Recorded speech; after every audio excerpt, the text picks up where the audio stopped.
Okay, 8.5, parallel lines and angle relationships. This is the same as yesterday, just a little bit more in depth, just a little bit more practice. So remember, perpendicular lines are lines that intersect at right angles, like that. Parallel lines are two lines in a plane that never intersect or cross. You guys know that. A line that intersects two or more other lines is called a transversal. If the two lines kept by transversal are parallel, then these special angle pairs are congruent.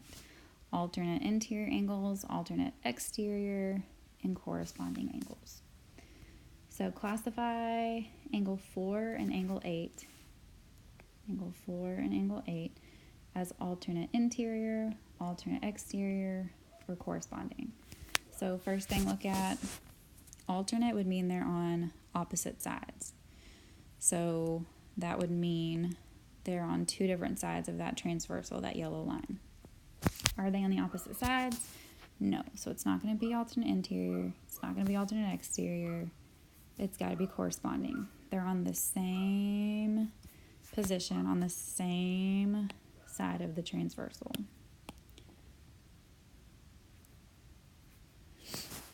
Example 2, same thing. Refer to the figure in example 1. So I'm going to erase all this mess I just did. Determine what angle 2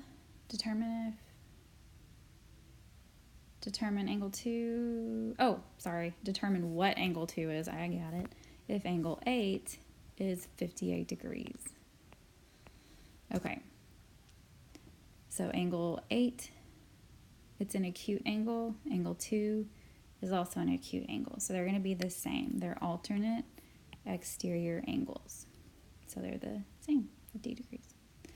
In the figure at the right, line M and line N are parallel. If angle M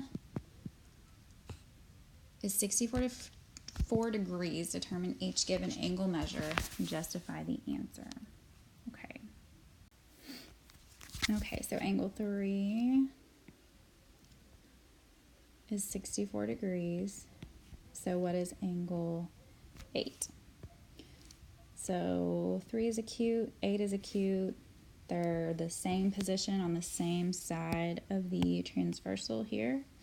So they're going to be the same measurement. So angle 8 is also going to be 64 degrees. Let me erase that. Oh, wait. So we want to keep that. 64, not 64. So what's the measure of angle 10? So same thing. If these are, remember, vertical angles, the ones that are directly across from each other are going to be the same. And the one way to test that, this is acute, they have to be the same measurement. Okay, there's only going to be two measurements. The two measurements are going to add up to 180, so they're either going to match whatever measure they gave you, or it's going to be 180 minus that number. So the measure of angle 4. So what is angle 4? So this one's kind of weird, but if we know that angle 3 is 64 degrees, what's angle 5? It's got that square, so that means it's 90 degrees. And all three of these, since they're on a straight line, have to add up to be 180. Okay, so angle 3 plus angle 4 plus angle 5 are going to add up to be 180. So if I know that 3 is 64, 4, I don't know, and 5 is 90, solve for that angle. Okay, so 64 plus 90 is 154. So I just combined these two plus angle 4 that I don't know equals 180. Now what could you do? I'm going to subtract, just like you would solve an equation. So 180 minus 154 is 26. So angle 4, that missing angle, is 26 degrees. And the measure of angle 6. So look back up here at angle 6. What do we know about angle 6? It's directly across from 3. So it's a vertical angle, it's acute, 3 is acute. So what could be the measure for angle 6? Should be the same. 64 degrees.